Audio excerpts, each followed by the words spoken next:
Apakah kamu pernah melihat temanmu bertingkah aneh ketika kamu berada di sekitarnya, atau bahwa percakapanmu dengan si dia terasa pendek dan hambar? Mencoba untuk membentuk persahabatan atau hubungan dengan seseorang yang sebenarnya tidak ingin berteman atau berhubungan denganmu hanya akan membuang-buang waktu dan energi. Mencoba untuk membedakan apakah orang benar-benar menyukaimu mungkin terdengar sangat menyedihkan dan pesimis, tetapi ini bisa membantu menyingkirkan orang-orang yang tidak ingin menghabiskan waktu denganmu dan menjaga orang-orang yang ingin melakukannya akan mengarah pada pembentukan hubungan yang lebih baik dan akan menyelamatkanmu dari banyak sakit hati dalam prosesnya. Jadi, berikut adalah beberapa tanda-tanda halus bahwa seseorang yang kamu kenal mungkin diam-diam tidak menyukaimu. Nomor 1, mereka memiliki bahasa tubuh yang tertutup. Bahasa tubuh dapat dengan mudah menunjukkan apa yang sesungguhnya dipikirkan atau dirasakan oleh orang. Bahasa tubuh yang negatif atau bermusuhan adalah indikator yang baik bahwa seseorang tidak terlalu tertarik untuk berbicara denganmu. Mereka mungkin melipat tangan mereka, menjauhkan diri, secara fisik memutar tubuh mereka, atau menunjukkan kaki mereka menjauh darimu. Nomor 2, mereka tidak menawarkan senyuman yang tulus. Senyum adalah reaksi bawah sadar terhadap melihat atau merasakan sensasi yang menyenangkan. Oleh karena itu, senyum yang sebenarnya tidak dapat dipalsukan. Senyum yang tulus menggunakan otot-otot di wajah yang berbeda dari senyum palsu, dan otot-otot di sekitar mata tidak terlibat ketika seseorang memalsukan senyum. Senyum palsu biasanya sangat jelas. Mereka seperti senyum yang kamu buat pada saat foto di sekolah dasar. Nomor 3, mereka tidak melihatmu di mata. Menatap seseorang di mata jauh lebih sulit jika kamu tidak menghormatinya. Orang yang tidak menatapmu di mata biasanya mencoba menyembunyikan sesuatu. Mungkin bahwa mereka tidak menyukaimu. Mereka mungkin takut bahwa kamu akan dapat mendeteksi rasa tidak suka mereka, sehingga mereka memalingkan kepala dan mencoba menghindari berinteraksi denganmu sebanyak mungkin. Sekarang, ketiadaan kontak mata mungkin tidak selalu berarti bahwa seseorang tidak menyukaimu. Faktor fisik dan sosial, seperti kecemasan dapat mempengaruhi apakah seseorang menatapmu di mata, jadi jangan terlalu bergantung pada tanda ini. Nomor 4, percakapanmu terganggu. Seseorang yang suka berbicara denganmu akan aktif terlibat dalam percakapan. Kamu bisa berbicara tentang banyak topik yang berbeda dalam waktu yang wajar. Tetapi seseorang yang tidak ingin berinteraksi denganmu akan mencoba untuk membuat percakapan singkat. Ketika kamu bertanya atau menceritakan sesuatu yang memerlukan mereka untuk menjawab kembali, mereka kemungkinan besar akan memberimu respons singkat. Pada dasarnya, jika seseorang sama sekali tidak berusaha untuk berpartisipasi dalam percakapan denganmu, mereka mungkin tidak ingin berbicara denganmu sama sekali, dan oleh karena itu, mungkin tidak tertarik dengan kehadiranmu. Nomor 5, mereka hanya menjawab dengan emoji. Teknologi yang memungkinkan orang untuk berkomunikasi secara digital juga menciptakan bahasa digital yang baru. Tetapi jika seseorang hanya mengirimkan pesan yang sudah ditulis atau emoji kepadamu, mereka mungkin tidak terlalu tertarik untuk berbicara denganmu. Maksudku, tidak memerlukan usaha yang terlalu banyak untuk mengetik beberapa kalimat. Jadi, jika seseorang sepertinya tidak pernah benar-benar berkomunikasi denganmu saat mengirim pesan, kemungkinan komunikasi bukanlah yang mereka inginkan. Dan mungkin saatnya mencari orang yang benar-benar tertarik padamu. Nomor 6, mereka tidak memberikan pujian. Tanda ini sedikit lebih jelas. Setiap kali kamu mencapai tujuan, kecil atau besar, kamu seharusnya mengharapkan sedikit kegembiraan dan pujian dari orang di sekitarmu.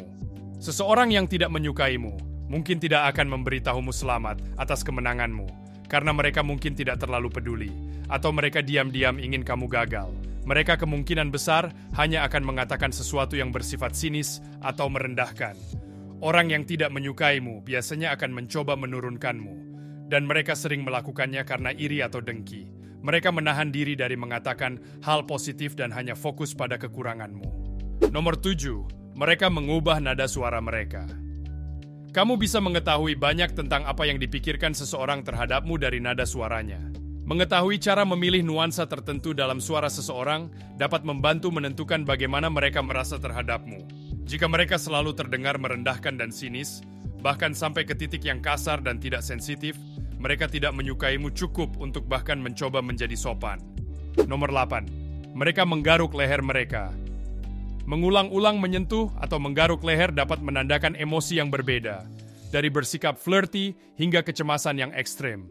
Tetapi bisa juga berarti bahwa seseorang sedang berbohong.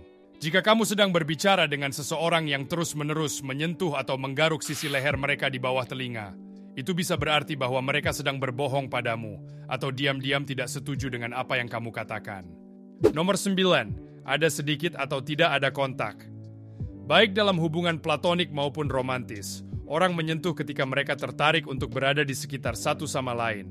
Kamu harus memperhatikan seberapa banyak kontak fisik terjadi antara kamu berdua saat keluar. Menyentuh dapat menunjukkan dan digunakan untuk banyak hal, untuk menunjukkan afiliasi atau komitmen dalam hubungan, memulai kedekatan fisik, atau bahkan memberikan dukungan emosional. Jika orang tersebut menghindari semua kontak fisik, itu bisa menjadi tanda bahwa mereka tidak terlalu menyukaimu. Nomor 10, mereka tidak akan tertawa pada candaanmu. Terlepas dari seberapa lucu kamu, seseorang yang tidak menyukaimu tidak akan tertawa pada candaanmu, atau mereka hanya akan memalsukan senyum.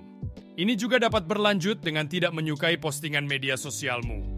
Apakah mereka menemukan apa yang kamu katakan atau posting menarik atau tidak, mereka tidak akan menunjukkan minat dan validasi sama sekali.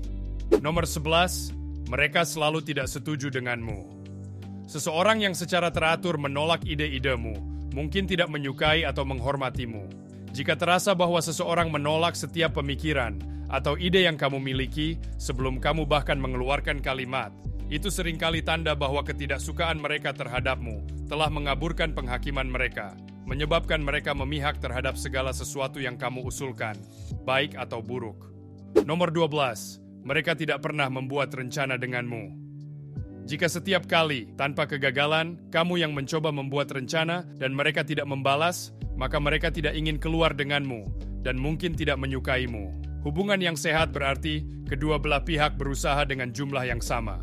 Bahkan jika satu orang lebih introvert daripada yang lain, jika mereka saling menyukai, mereka akan berusaha berkompromi dan memilih kegiatan yang berbeda, atau bergantian melakukan kegiatan yang disukai masing-masing. Nomor 13, kamu merasakannya di dalam hati. Insting kita tentang orang biasanya benar lebih sering daripada tidak. Tidak peduli seberapa sopan seseorang terhadapmu atau seberapa positif bahasa tubuh mereka. Jika kamu merasa ada sesuatu yang salah tentang mereka, kamu harus mendengarkan instingmu. Pikiran bawah sadarmu mungkin telah menangkap sesuatu yang tidak terpikirkan oleh pikiran sadarmu. Dan apapun itu, jika mereka memicu bel tanda bahaya tanpa alasan yang jelas, itu tanda bahwa ada sesuatu yang salah. Ketika datang ke jenis hubungan apapun, berguna untuk mengetahui apakah seseorang benar-benar menyukaimu atau tidak. Ini tidak berarti kamu harus menganalisis setiap orang yang kamu temui. Terus khawatir tentang apakah orang menyukaimu atau tidak, bukan cara hidup yang baik. Namun, mengetahui cara membedakan apakah seseorang layak mencoba untuk didekati dapat membuat hidupmu dan berinteraksi dengan orang lain menjadi lebih mudah. Jangan lupa subscribe dan komen video apa yang ingin kalian lihat selanjutnya. Kalau kamu suka konten yang membuat lebih pintar, cek video kita yang lainnya.